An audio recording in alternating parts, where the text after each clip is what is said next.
Dr. Alokha, an associate member of our great club, is the daughter of Iyoge. She is happily married to past President Sir Alokha, Esquire. Please join me in welcoming Dr. Mercy to the house. Thank you very much. Madam, you have the stage.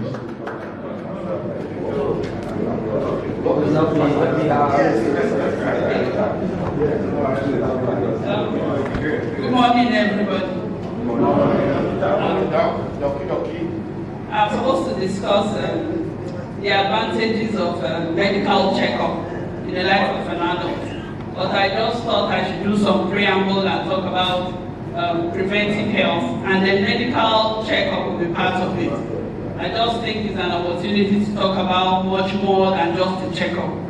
I know that we've heard of most of the things I'm going to talk about, but sometimes hearing it helps you, and then seeing the advantages and the importance helps you to plan your life around it and consider doing some of these things. They are not difficult, but it's just to be determined to do it. I know the hustle is real. I know you have to make money, but you have to live to enjoy this money.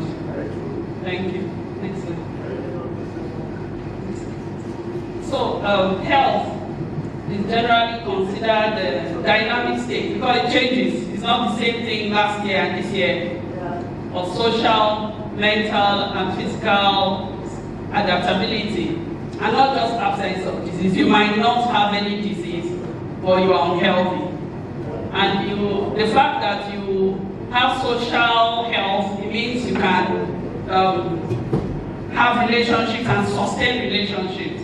It means you are able to manage yourself, your family, and your interaction with colleagues and everybody. And then mental health, you have the emotional ability to condone with stresses in life, stresses at work, stressors in family life, and stressors when you get older. And then physical adaptability, your ability to function as a human being, your ability to do your job and all that. I know a lot of us go for medical checkup regularly, and it is good. The importance is sometimes there are some health conditions that you might not know you have. There are people that have just suddenly fallen down, and this whole was hypertensive, but he didn't know, and nobody knew, or he was diabetic. So medical checkup will help you note these things before they get out of hand, before they cause complications. Conditions like diabetes, hypertension, thyroid disorder, and organ failure, renal failure, liver failure. Sometimes they don't show any signs. So if you don't check regularly, you won't know. You'll be unfortunate to lose somebody who is very precious to his family, to his children, because he can't spend a little money to do medical checkup. Now it's recommended that adults should have annual regular checkup every year.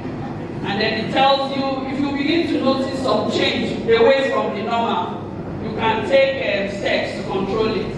Most times, we're talking about lifestyle changes and what you need to avoid. Now, health of a man or a woman is affected by your genetics. What is the gene that you have? You notice that in some families, so in this family, they usually have hypertension, if you like. If your parents had hypertension, you know you are at risk, so you are going to watch what you do. Another particular one is cancer. You have to watch how, if there's a family history of something, you should be careful to avoid what will predispose you to it even more, because family history is a big factor. And personal history. Were you hypertensive before? What should you be eating now? Did you have high cholesterol? How should you be managing your diet? And then behavior. How much alcohol do you drink?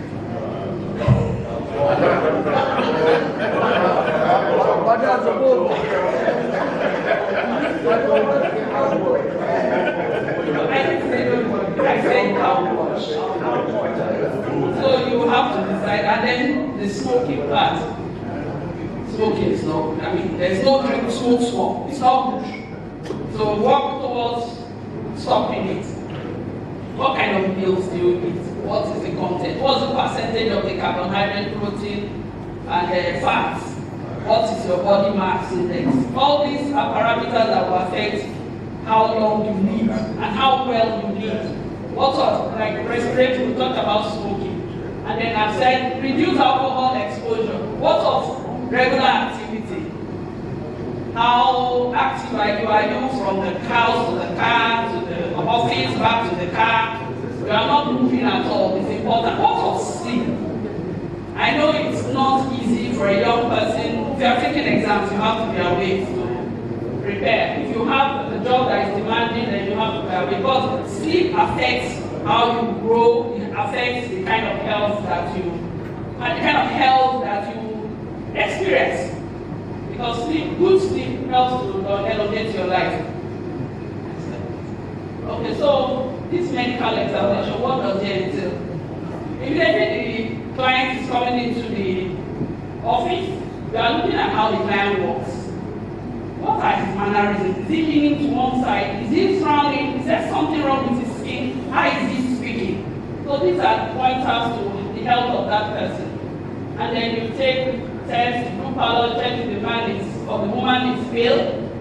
You want to check if there's fever, there's the earliness of the eyes. How is his hydration? Is he looking dry? Is he collecting fluid at his feet or other parts of the body? And then you will check his height and weight. There's a relationship between the height of a person and their weight. And then you go on to examine other organs. You are checking the chest, you are checking the heart, you are checking the abdomen. And then masses, is the person breathing well? Is the person having difficulty with breathing? Are the heart sounds more than they should be? Are there other heart sounds in it? Next slide. And then these are the main lab tests that you do. Full blood count. You want to check the immunity of the person. What of the oxygen carrying capacity? What's the red cells like? The white cells, how are they? Is the patient, is the client able to clot? Is not able to clot after he has an injury? It helps us to check if this client has anemia or infection. Then lipid profile, you want to check the cholesterol level of this individual. What is the low density lipoprotein? That's the bad cholesterol. How high is the high density lipoprotein? That's the good cholesterol. What of the triglycerides? It helps you to check if the blood vessels are healthy. If the fat is so much that it begins to form plaques around the blood vessels and reducing blood supply, and then puts the patient at risk of heart failure. Then check glycemic control. You want to check the blood sugar. How is your blood sugar? This is another factor that you should check. If there is a family history of diabetes, you should watch what you eat, even as you grow up. If there is, and then outside checking blood sugar, you are checking the fasted blood sugar, then you check glycosylated hemoglobin or HbA1c, and that checks your glucose control for 2 to 3 months. If it's been well controlled. It also will point to the fact that you might have the beginning of diabetes. And so if you can catch it early, you can say, okay, let's put you on diabetic diet. There are some things you shouldn't eat. Reduce your carbohydrate intake, take more of protein, take more of fruits and vegetables. So this is very important. And sometimes all clients might not need to take drugs for diabetes if you can be on diabetic diet. And you can live to 100 as God has planned. And then you have metabolic panels. You want to check the liver function, you want to check the kidney function. The liver breaks down drugs and produces protein. The kidneys excrete waste from the body. Is it doing well? Is it functioning well? Is there a problem with it?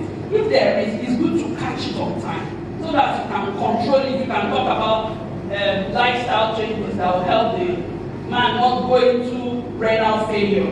And we notice that it's happening more now because we are trying to, we have adopted the Western lifestyle. We are eating more of processed foods. We are avoiding, or we are not taking fresh foods anymore. Well, I hope that idea has changed. But in those days, you used to think that it is the people that have not arrived that should take fresh vegetables, that should take fruit straight from the farm. And then we go ahead and take processed foods, canned food. It's not good for our kidneys. Next slide. I don't know if there are questions now. All right. Okay. You want to ask?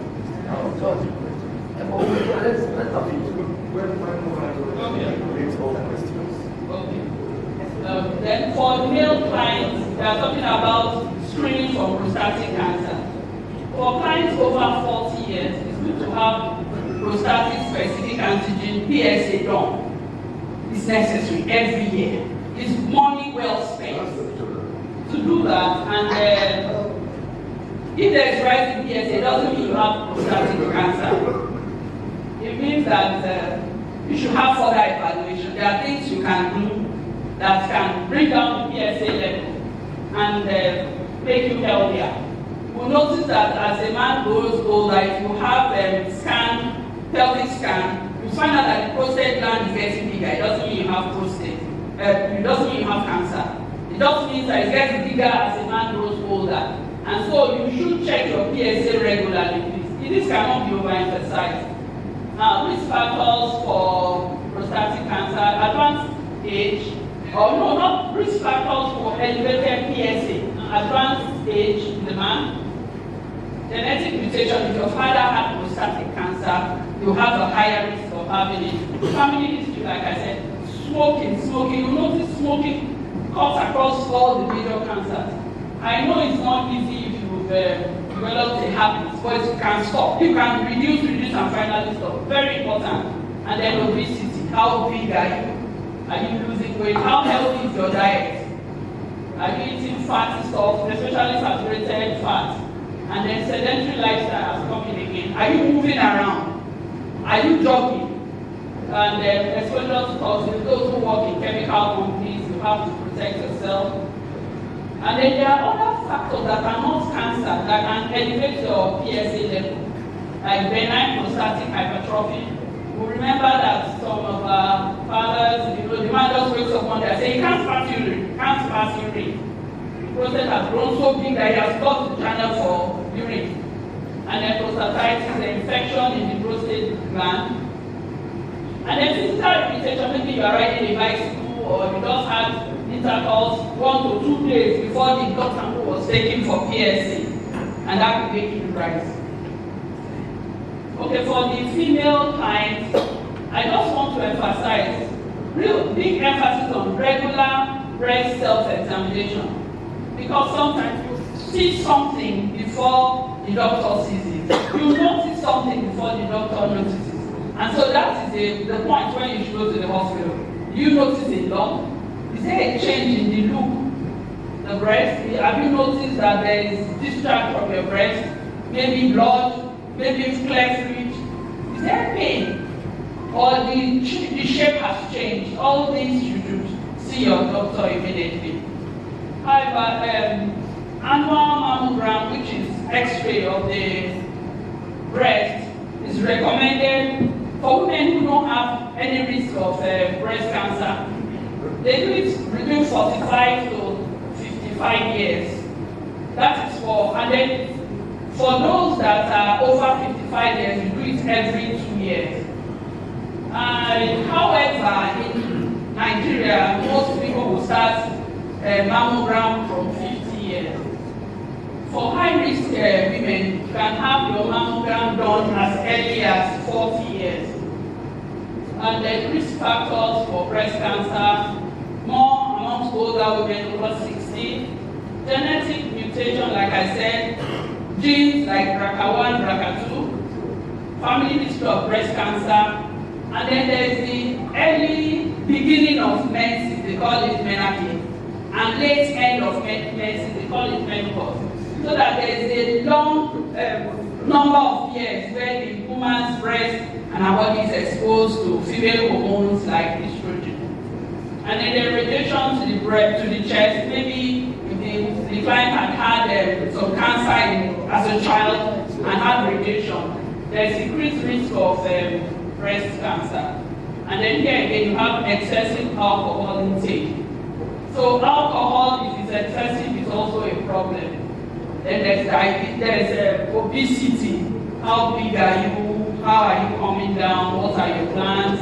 Are you just living the life of walk, you don't walk. Get into your car to walk from there, and then you come back in your car and you are not moving at all. And then there's this hormone replacement therapy, which is new now, even in Africa. People that, if you are menopausal, you take hormones so that you look like a young girl again. You have the same feelings, your skin is better, your experience is better. But it has been linked to breast cancer.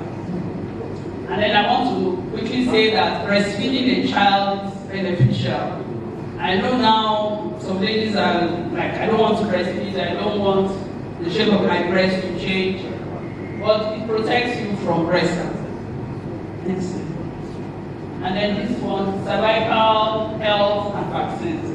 I want to say that cervical cancer is the second largest cause of cancer in women after breast cancer. And it is common because unlike in better clients, we don't have a clear screening procedure for cervical cancer. Overseas, it's almost mandatory. In short, you will not have some advantages if you've not had your cervical screening. We want to, I feel that it's an opportunity to talk about it, and then you can tell your friends or your meeting, wherever, that women should be screened for cervical cancer. And this is not about education. We have bank managers, we have professors who have never had cervical screening. It's important that you screen. Not because we are wishing you to have cervical cancer, but because it's something so simple. And if you find, you can actually take out the whole cancerous area, and the one lives to 100 and above. And it's painful if you lose somebody who is important to our life, to the country, to the nation, because of something as simple as screening for cervical cancer. There are different types of screening methods. You have the pap smear, which is cheap, which is affordable, which is available, which is easy to take, to do. You have, I'm sure some of you have noticed where churches come to screen their members or the mosque, and they do visual inspection with Lugol iodine, VILI, or visual inspection with acetic acid, VIA. Those are other ones, but we'll concentrate on pap smear, which is easy. We just walk to the lab and get it done. Now, screening should start from 18 years or when the woman becomes sexually active. Low-risk women would have screening every year. If you've had negative screening for 3 consecutive years, you can now have your screening every 3 years. Now, for women that are high risk, enumerated some high risk factors, you should have your pap smear screening done every year. And then screening finally stops when you are 65 years. And then there's this human papilloma virus that has been incriminated in cervical cancer and genital warts. There are tests now to screen for human papilloma virus. We encourage that women get screened. And if you are negative, then you can take the vaccine. There's the Gardasil and the Cervarix. Those are the 2 vaccines that are available. And they help to protect against major oncogenic HPV strains. Just means the major HPV strains that will cause cervical cancer. It's recommended for young girls. Initially, it was young girls from 9 to 11 years. But we are saying young boys too should have it done, because sometimes they carry these strains, and then by the time they have sexual intercourse, they can now pass it to the woman. Now, risk factors for cervical cancer. You have multiple sexual partners, or women married to men with multiple sexual partners. You have early exposure, early sexual exposure, young girls that are having sex so early. Then you have a sexually transmitted disease, you have HIV, and then smoking is here again. And then you have a prolonged use of oral contraceptive pills, and then immunosuppressive drugs that sometimes people take when they have maybe transplants, and you are giving the client immunosuppressive drugs to prevent a reaction or rejection of the organ that was transplanted. Next slide. Okay, then there's this body mass index. It tells us if there is a risk of cardiovascular disease or heart failure and diabetes in a person. And it is measured by the weight in kilograms over the height per meter square. It helps us to decide how much fat you have in your body. And then because there is a range that is normal, you are able to work towards getting to that range, the healthy range. If you are less than 18, by this calculation, then you are underweight. If you are 18 to 25, you are healthy. If you are 25 to 30, you are overweight. And obesity is when it's over 30. The body mass index is important because it helps us determine how much weight we are putting on our joint-bearing bones. Excuse me. Sorry. Thank you. Water. So it's important that we do this and we check. It's something you can do on your own and determine whether you are healthy or not. And then we notice that as you get older, like when I was younger, I just make up my mind I want to lose weight and I just lose. But it becomes more difficult to lose weight as you get older. So it's best not to get so far away from the healthy line before you start thinking of coming down in weight. Next time. So we are going to talk about other pillars of good health or healthy living. Diet. What are you eating?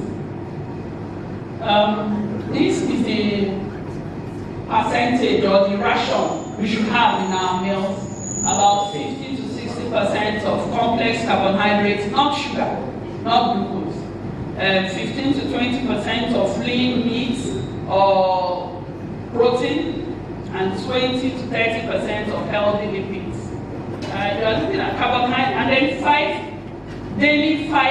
then daily servings of protein, of fruits and vegetables, 5 servings, and then 3 liters of water every day.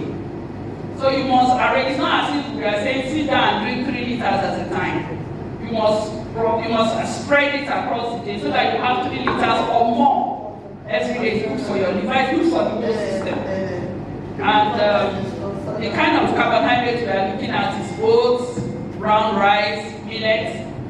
The kind of protein we are looking at is lean meats like chicken without the skin. The kind of lipids we are looking at is avocado, seeds, nuts. And then I just want to quickly say here that pumpkin seeds are good for those who have problems trying to sleep. Almond nuts are good too. And then of course fruits and vegetables. Then physical activity, brisk walking at least 30 minutes every day or 5 days a week. I know a lot of us have gym membership, we register in the gym, but how many of us can sustain it? And then what is the work pressure? So, but if you can put in brisk walking, maybe every morning, it depends on what works for you. In the morning, you just walk around wherever. Some people use their treadmill. But I do not think it's the same because if you are walking outside, you are looking at the environment, you are just quiet. And then compared to the treadmill, if you can, it's good to walk around just the environment, somewhere quiet and safe, if I might add. And it helps to lower your blood pressure. It helps you to control. Thank you. It helps you to control your sugar.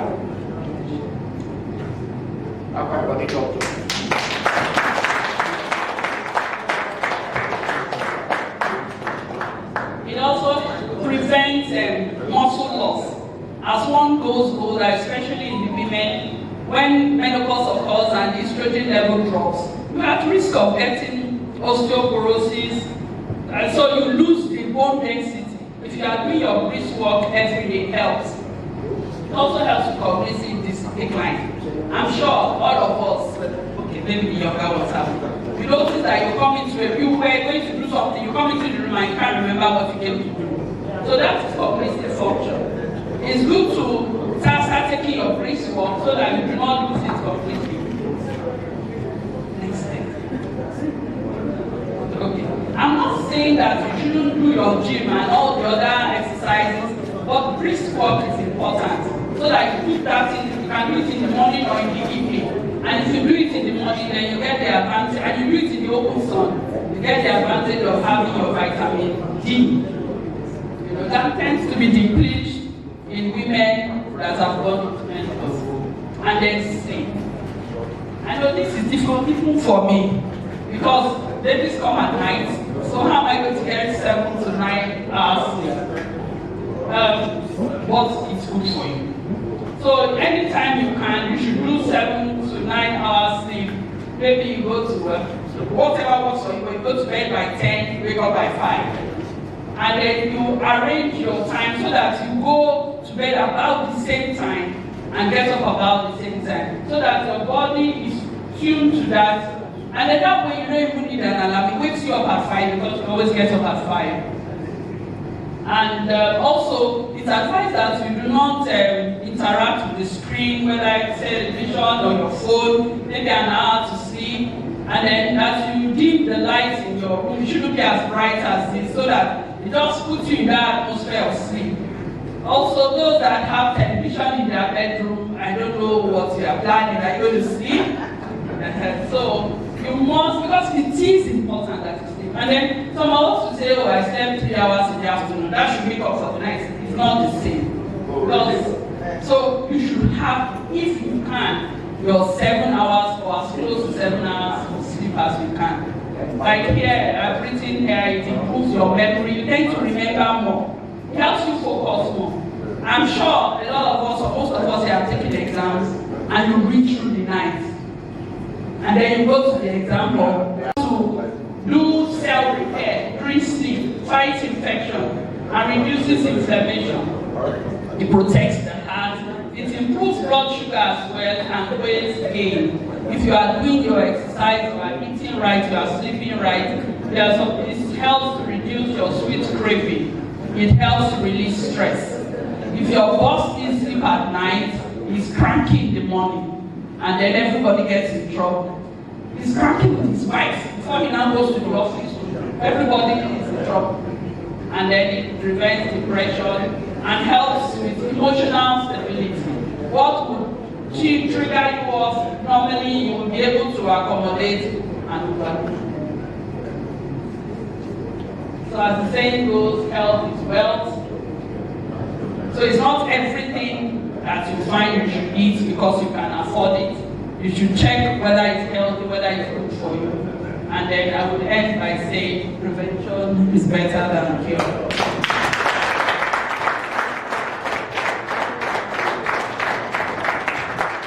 Let's put our hands together for Dr. Wesley Alokha.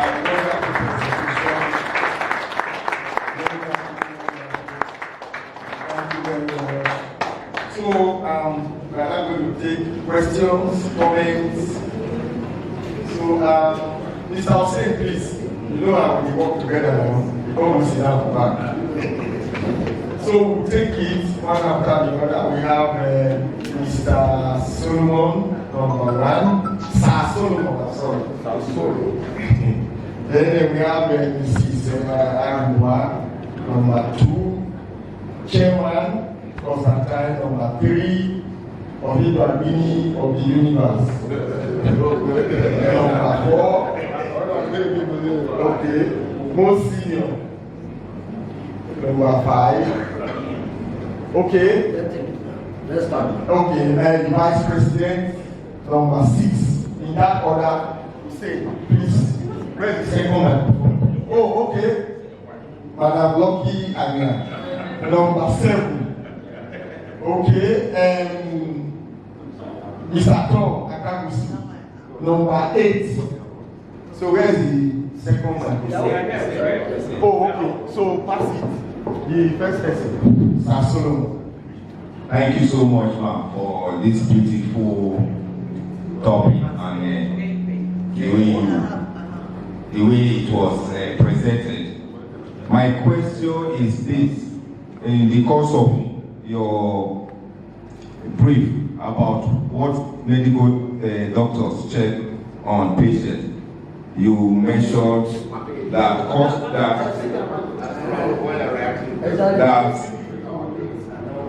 normally they do check someone for blood clotting. How was blood clots when you have injury? So I want to know, at what point do you run this test and what is the meaning of this test?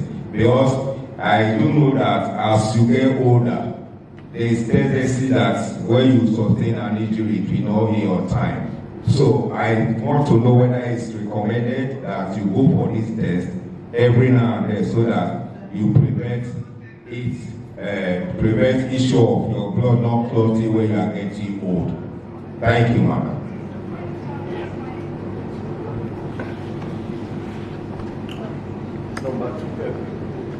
Good morning, everybody. Thank you, Doctor. I just want to make a quick question, ask a quick question. For the mammogram, I know you said from age 45. Can't we take it before that age? Thank you.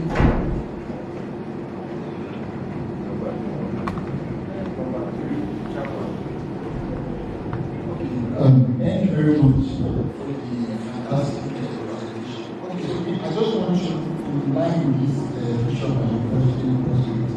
Because there's this guy that is showing on the internet everywhere says that men, okay, that he says that men should ensure that to maintain a healthy posture, right? That you need to have intercourse with your wife minimum 5 times a week or something like that. But I just wanted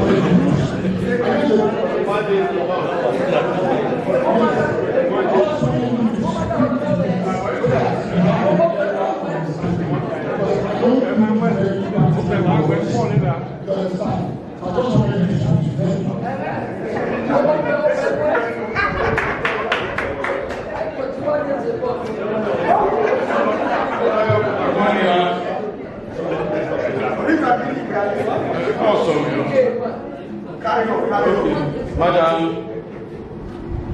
I take the I take it was removed. I don't treat mercy, I wash and drink it by God because it's any mercy. For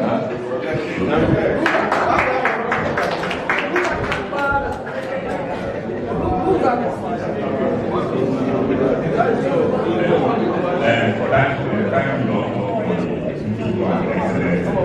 so impactful and I have different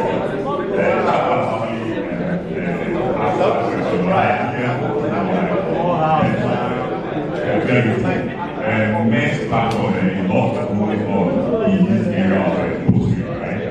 Some say you see some people say, oh, because you are not having regularly. That is why some will say, no, you are overdoing it. It's actually a discourse in most men's platform. So you are needing to do more on the next one. My second question is on the obesity, overweight, and the calculation, right? I just pressed mine now, I was around 27, 28. But I only know that because there is a component of height, people that are average height, they already other disadvantage because height is a component of it because that height can try as a denominator divided by the weight, something like that. So I need you to do more light on it that your personal self because it puts you at a disadvantage in terms of overweight, obesity, and underweight. Thank you.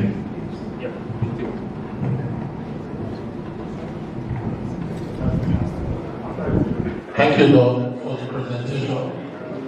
My question is, with this age of social media, that we can just go to Google and check almost everything, it creates a lot of fear and anxiety.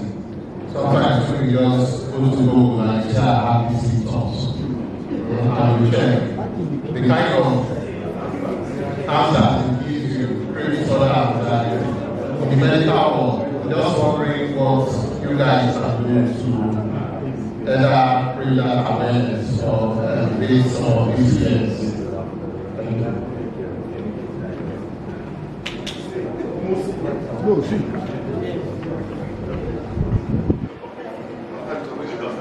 Okay, Doc, I think that was very simple. This is for annual medical checks. 12 months. Is it okay, or it should actually be, it should come earlier than 12 months, yearly? It's okay, let's answer. Okay. No, continue after that. No, this is the last one. This is the last one. Yes. Okay, take the last one. Would have answered this first. No worries. Thank you very much, Doctor, for that beautiful lecture. My question is, can we, in one test, have the pap smear and the mammogram, how do you call it now, test? On one test, can we do the two together? And does it have any effect if we do the two tests together at a time? Thank you. Yeah, madam. Thank you. Thank you for asking the question. Yes, I don't know. I'm still a man, lucky. After doing this, Is this set? Is it this set? Don't worry, let's take this one before we continue. My own is on the area of smoking. And I get worried when it comes across all vices that result to one or two health issues. I've come across a medical person and said, I don't smoke. Say you smoke, I said, I don't smoke. He gave me a test that when I leave the house, take a white handkerchief, hold it to your hand till you get to where you are going to, and check it. That will tell you whether you smoke or not. I did. Before I got to the destination, that white handkerchief was so dirty and black. So now, my question is, what quantum of smoking do we inhale that can equate us to somebody who is a regular smoker? Thank you.